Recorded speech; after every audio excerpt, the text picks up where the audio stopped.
3 benefits of Myfitnesspal or food trackers I think you're overlooking. That's what we're going to talk about today. Whether you believe you should use a food tracker or not, I don't really care. I think most people should, but probably not for the reason you're thinking. And that's why I'm going to talk about these amazing benefits.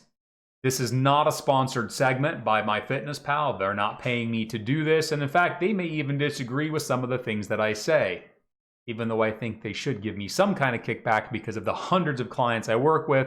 Almost all of them use Myfitnesspal, and most of those I convinced to get into premium for a short period of time. Talk about that in a little bit.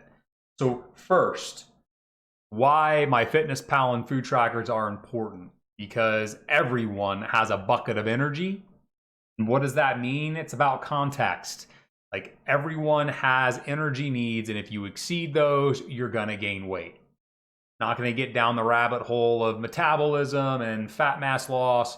It's just simple to say that people don't become obese because they ate too little. People don't know the impact of food on their diet. Calories, how many calories are in an item? I can't tell you how many patients or clients, athletes that I work with that go, I didn't know there was that much fat calories.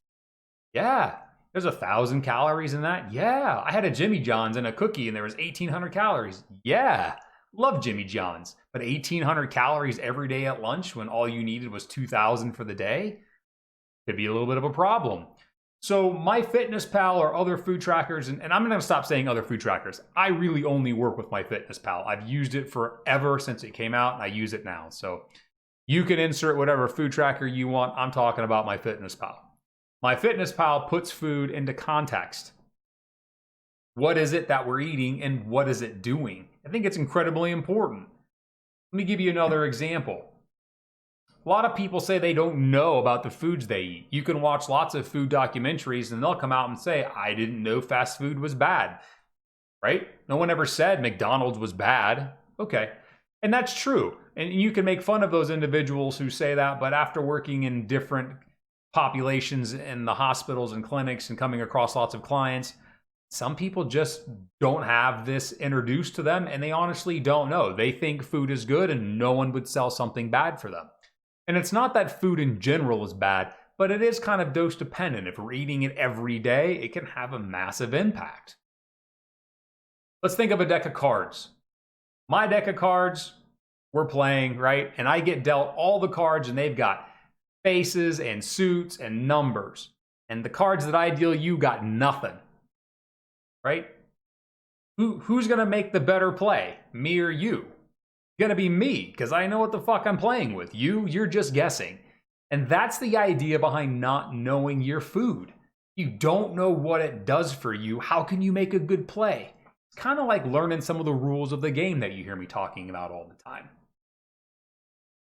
So second, you can't make meaningful changes to the foods you eat if you don't know what they're doing for you. And without this knowledge, you can't be flexible. So I think Myfitnesspal helps build in the ability to be flexible. I taught culinary school for 9 years. In the very beginning, you're doing it my way, exactly. But once you get competency, you can start to become creative. You don't want an electrician or a plumber to come in and start learning creative things. And you got pipes going all different directions, it may or may not work. But once they become an apprentice, a journeyman, and then a master of what they do, they can start to get creative, start to solve problems, and start to use the tools and tricks of their trade to solve the problems they need. Your nutrition isn't necessarily a problem, but it's something that needs knowledge and how to navigate. You don't speak the language of food if you can't tie any nutrient value to it.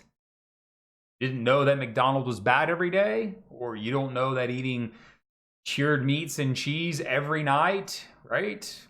I don't know, high calorie juices, naked. Like my son used to love Odwalla juices. He'd walk by like, I want one of those. No, you can't have one.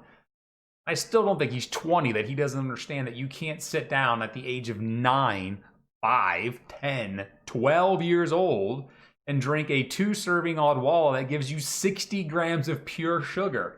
I'd rather go get him ice cream. Shit. But those are the types of things I'm talking about. It's the food knowledge. It's speaking the language of food. And if you don't know that, if you can't put any context to the food you're eating, that's when you get stuck eating a plan. Hey, I want a plan, Mr. Dietitian. I don't do plans.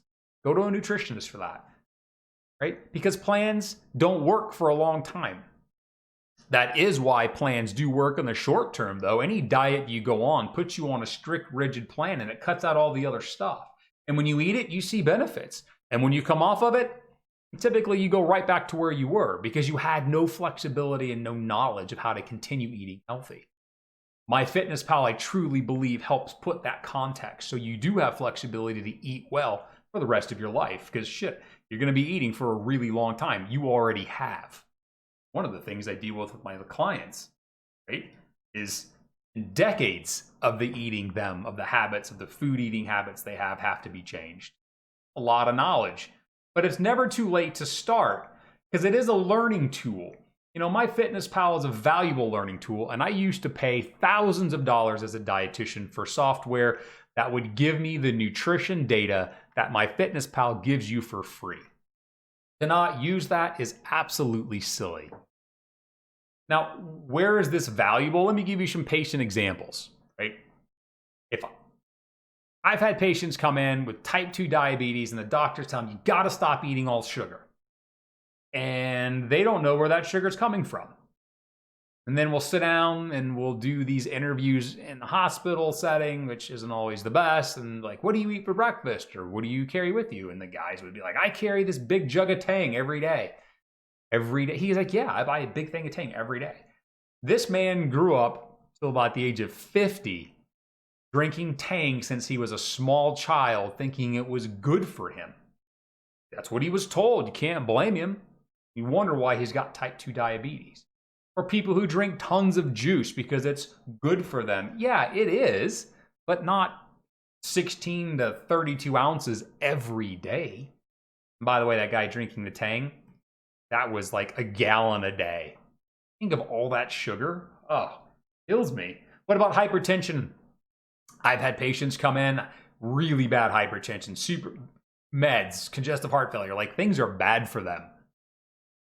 And they can't understand when the doctor says reduce your sodium, and they don't think they're like, I don't add any sodium to it. Okay, what kind of things do you eat? Well, I eat a lot of olives and cured meats every day.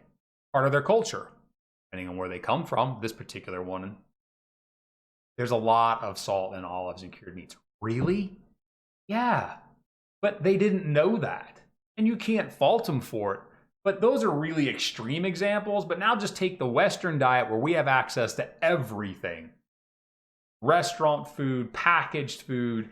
If we don't know what's in it, how are you going to make changes? So it can be a ball and chain if you're not ready. How do I use Myfitnesspal in some cases? It kind of can answer some questions about readiness for you and me. When I hear things like, oh, I don't have time, it takes too much time, shouldn't have to track food, or it's too hard. I don't know. What I just heard was you really don't want to put forth any effort to change your life because using Myfitnesspal or a food tracker really takes 3 to 10 minutes a day. And the more you use it, the faster you get. Let me give you an example. It takes too much time. It's too hard. I don't know the answers. Well, you know what? Let me add a meal here on my screen. Food, breakfast. There's a barcode scanner in the top right. I'm gonna push it. You can scan food. If it's got a barcode, you can add it in. It's not hard. Wait a minute. You don't eat a lot of food. I went out. Qdoba doesn't have a barcode. Okay, hold on a minute. You're right. Qdoba doesn't need a barcode because I can put in Qdoba. I can search it, and you know what? The entire menu for Qdoba will show up. I don't eat Qdoba. All right, how about Chipotle? Chipotle will show up. The entire menu for Chipotle. Insert whatever chain restaurant you could possibly go to. It's gonna be here. I don't eat at chain restaurants. I had sushi. Okay. You can learn how to add these foods in. It doesn't take very long. But if you're telling me these things, if you're saying, don't have the time, what you're saying is, I don't want to. Okay, maybe now's not the time, because I'm not sure how the I don't want to, like, how's what you're doing for, now working out for you? It's a question you have to ask, and it's adult conversation. It might sound like I'm being an asshole or shitty, but realistically, if you can't come up with 10 minutes per day to learn how to use this, to understand the food that you're eating, yeah, I don't know. How are you going to find 40 or 50 minutes to exercise every day, right? Well, 10 minutes of Myfitnesspal is going to cut into my work. No, it's really not. So think about that from that perspective. It can be very useful, letting you know whether you're ready to actually do this. I think, in summary, Myfitnesspal is an incredible exploration tool. Exploration, maybe to learn to enunciate my words, to help you understand what's out there, what food is contributing to your diet and nutrition. What are you really eating? People say, I don't eat really bad. And they log their food and they're like, oh, I had no idea. When do you eat? I've seen snack lists that are 32 entries long, and they didn't eat anything for breakfast. They skipped lunch. They had a big dinner, and then snacks. Snacks were huge, like 1,200 to 1,800 calories in snacks. Okay, that's great, but when were those happening? Right? Between 10 p.m. and 1 a.m. or when? When you eat matters too. And then how do these foods contribute to your health and weight? You can be overweight and still be healthy. Health concerns need to be changed, but if you don't know what to change, how are you going to improve? And what about the cons? Okay. So the cons. There are cons to Myfitnesspal, right? And none of this is medical advice. I'm just saying, hey, this is a great tool that you can help use to change. The eat back mentality, I am going to do an entirely separate video right after this one on the eat back mentality, of how using Myfitnesspal and other food trackers can actually cause people to gain weight because you're doing it wrong. Miscalculated energy needs, something that most energy trackers or food trackers do not compensate for when we're overweight. I think you'll be very interested. I'm going to do that in a part 2 and a part 3 series. So what do I think? I think you should try using Myfitnesspal. Don't give up on it. Go into it using it for the right reasons. Use it as a learning and exploration tool. It can be incredibly powerful. Okay, go watch part 2 about how you're not using Myfitnesspal right, and part 3 about how Myfitnesspal and other fitness trackers don't calculate energy needs approval. Thanks.